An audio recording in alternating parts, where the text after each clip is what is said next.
Hey guys, welcome to my channel. I'm here to review World's Finest issue 18. This is a pretty nice comic book. Came out last week, I believe. Mark Waid, written by Mark Waid. Mark Waid is the best DC. That's the best thing going at DC right now. You know, they're giving Mark Waid a lot of work, and he's dishing out some very nice stories, some very nice books. And I believe the best book in DC's stable right now is this one, World's Finest, where he basically, the book is not in real continuity from what I can tell. If anything, it feels like a book from the old DC universe, you know, the one built after the Crisis on Infinite Earth. That's the type of continuity that it feels like it's following, you know, and it makes it very interesting. It allows Mark Waid to play with different toys, so to speak. He uses a lot of characters. There's nobody more knowledgeable than Mark Waid right now as far as the DC comics. He knows how to use every character. He uses a lot of obscure characters in a very nice way, and World's Finest has been a great book, particularly also, you know, because it is illustrated by Dan Mora, who is a very dynamic, very clean style artist. He's the one that did the cover on this one. He's not doing interiors. Travis Moore is the one doing the interiors on this one, and basically this is you know, the origin story of how Batman and Superman started teaming up. And yeah, it's a pretty clear-cut book. The story, it's you know, involves a mystery, of course. If you're gonna have Batman, you want a mystery, and it is very nicely illustrated. If you can see, you know, very clear, clean style by Travis Moore. He's a very good artist, man. He makes, you know, he makes Batman look great. He makes Superman particularly look awesome, you know, Clark Kent. And yeah, the mystery involves, you know, some kind of a theft, but not only a theft, a message in Kryptonian, a Kryptonian message was left on the vault, and this particularly raises, you know, Superman's attention. Who would know that language? Who would know how to write in Kryptonian? And, you know, of course, that's how the story starts. Like I said, the book is a beautiful book. We have, you know, very good, interesting moments where we see a young James Gordon meeting Superman. If anything, the pacing of the book is a little bit off because things happen like very quick, very quick. You know, all of a sudden we have this page and Superman's right in front of Gordon, so it's not clear how he got into the room. But you know, those are nitpicks, I'm guessing. Not, you know, nitpicks that I'm guessing Mark Waid didn't want to go into those details. And he really doesn't need to. I mean, he's Mark Waid, and you know, he can take some liberties. Also, the meeting between Batman and Superman, their conversation goes as if they were eventually expecting to meet each other at some point. It's kind of, you know, taken from granted, their meeting. You know, I don't see Superman, Batman, I guess he puts up a front. He's not impressed at meeting Superman. I mean, I would be, even if I'm Batman, I would be very impressed at meeting Superman, who is right there, you know, this man floating in the air. But from, you know, Batman's reaction, you just can't tell, you know. Nonetheless, the conversation goes, you know, goes pretty fast. They decide to team up right there and then, you know, do some detective work. Here's the visuals, very nice visuals. You know, Batman travels his way, Superman travels his way, and we get some nice poster like you know, panels, and you know, some action sequences. Here's what I meant by Mark Waid when he uses obscure characters. This guy is called Spellbinder, and I guess he hypnotizes people. I'm not sure. He hypnotized these two guys to jumping off building, and Superman makes the rescue.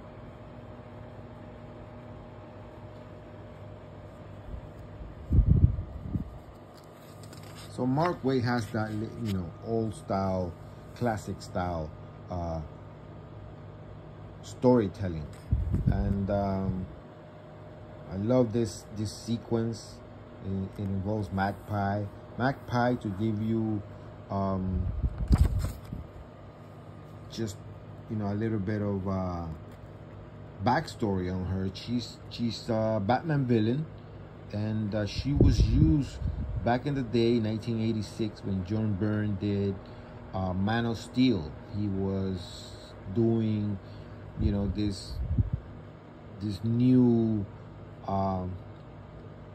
this relaunch of Superman, you know, when Crisis on Infinite Earth ended, and you know, Man of Steel, basically there's an issue where Batman meets Superman, and Magpie here, this one, she's the villain of it, the one that, you know, gets them to meet and stuff. And it was a, you know, she's so memorable, very underused character. As far as I know, only used, like, you know, like this by John Byrne back in the day, and now Mark Waid. So, you know, Mark Waid's a master of using underused characters like this one. I love this sequence where they're getting away in this car, and right from the sewers, Superman just, you know, grabs the car, and the car comes apart. Great action sequence, very imaginative, very well composed.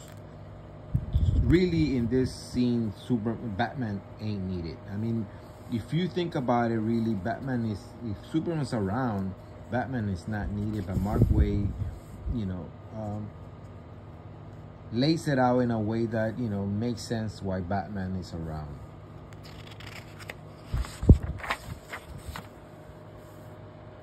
Continue with the story. The coloring is also pretty unique in this book. You know, it has a little brownish tone that works. It really does work, and the story is moving along fine. Here's you know, the Riddler is also involved in this story. He's being manipulated by a mystery villain, obviously with powers, the power to stay invisible, and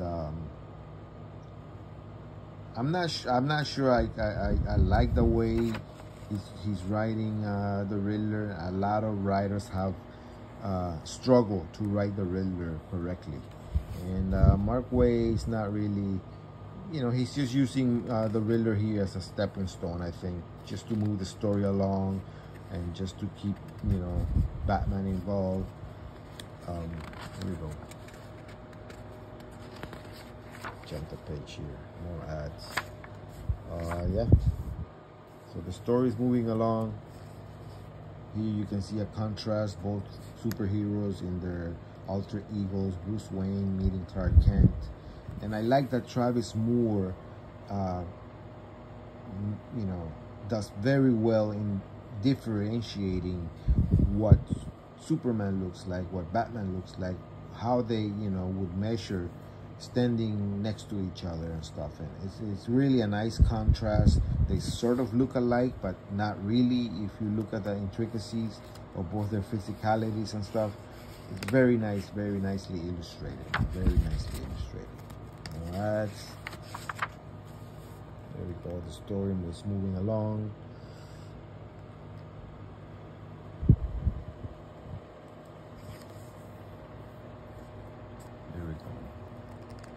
That's another thing. Even Mark Waid is not exempt from, you know, Bruce Wayne, Batman. Just letting everybody know nowadays, you know, especially his secret identity, that he's Batman, and you know, he has a bad cave and stuff, which is a cool moment, but you know, it's been overplayed in my opinion. But what are you gonna do? You know, comic books are like that. They tend to be repetitious. When you read them long enough, you're gonna repeat moments and stuff. But this book is great, man. This book is great. It is not woke. There's no messaging. You don't have overbearing women in the story at all, taking the spotlight from the men, or making men look stupid, inept. It's just a story. It's just a Batman and Superman story, and they are the focal point of it. And Mark Waid just does a great job, man. He does a great job. This book is away from all that crap that is going on in comic books right now, where you know how you have messaging, you have gender swaps and race swaps and all that bullshit going on in entertainment right now that is ruining entertainment, in my opinion. But yeah, this book is refreshing. It keeps away from that, you know. Got a nice splash page. I like that Superman's out front. I also like in this book that they both get equal share. You know, you don't have Batman overshadowing Superman. You don't have Superman overshadowing Batman. They're both playing well with it. And you know, obviously this is gonna be several parts story. You know, our mystery villain is about to make his appearance, and here we go. Obviously it's a super powerful villain that is able to punch Superman through a building. Great splash page. There we go.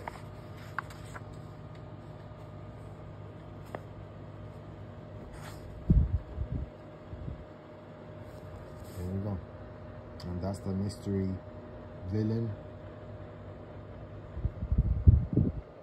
Jack Sewer, which is, he's a Superman villain. And you know, that's the cliffhanger that Batman was pulled away and he's trapped in the Phantom Zone. Great book, great book. I recommend it. The story's moving along. I enjoyed it, and it was a great issue. Like I said, Mark Waid is a great writer, man.